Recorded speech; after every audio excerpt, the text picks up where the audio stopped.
Praise the Lord. இயேசு கிறிஸ்துவின் நாமத்தில் இந்த ஜூன் மாதம் முதல் நாள் உங்களை பார்ப்பது மிகுந்த மகிழ்ச்சி. கர்த்தர் உங்களை ஆசீர்வதிப்பாராக. இந்த மாதம் பிரசங்கி 7ஆம் அதிகாரம் 8ஆம் வசனத்துல கடைசி வரியை நமக்கு ஆண்டவர் காண்பித்திருக்கிறார். பொறுமையுள்ளவன் உத்தமன்.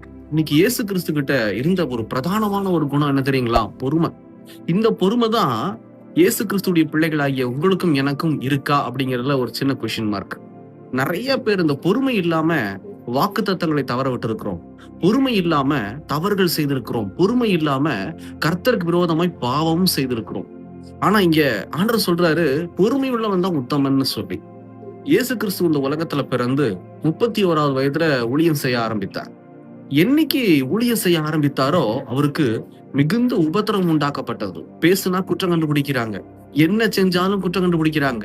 பாருங்க, அந்த உபத்திரவத்தின் நடுவுலதான் அவருடைய பிரதானமான ஊழியத்தை இயேசு கிறிஸ்து பொறுமையோட நிறைவேற்றினார். சித்தத்தை நிறைவேற்ற பொறுமையோட காத்திருந்தார், எல்லா சூழ்நிலையிலும் எல்லாவற்றிலும்.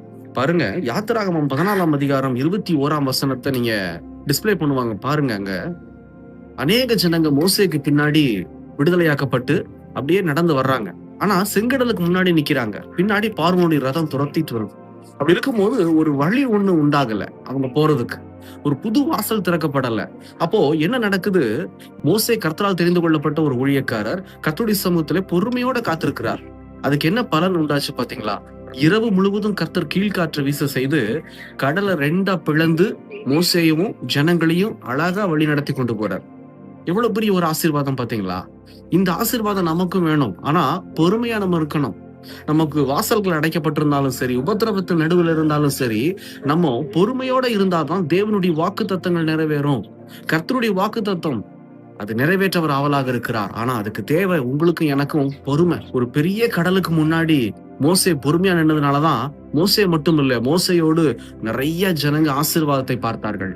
இந்த செய்தி கேட்கிறதான என் சகோதரனை, என் சகோதரியே, உங்க வாழ்க்கைக்கு முன்னாடி என்ன வேணா இருக்கலாம். தயவு செஞ்சு கொஞ்சம் பொறுமையா இருங்க, செபிங்க, வசனங்களை நல்லா தியானிங்க, பொறுமையா செயல்படுங்க. கர்த்தர் உங்களை என்னையும் ஆசீர்வதித்து இந்த மாசம் வாக்கு தத்தங்களையும் காரியங்களையும் நிறைவேற்ற அவர் ஆவலாக இருக்கிறார். ஜெபிக்கலாமா? கண்களை மூடி. எங்களை நேசிக்கிற நல்ல ஆண்டவரே, இந்த வேலைக்காக ஸ்தோத்திரம். ஆண்டவரே, இன்னைக்கு நாங்க கற்றுக்கொண்ட ஒரு காரியம் பொறுமையா இருந்தா ஆண்டவரே நாங்க அநேக காரியங்கள் ஆசீர்வாதத்தை பார்ப்போமே.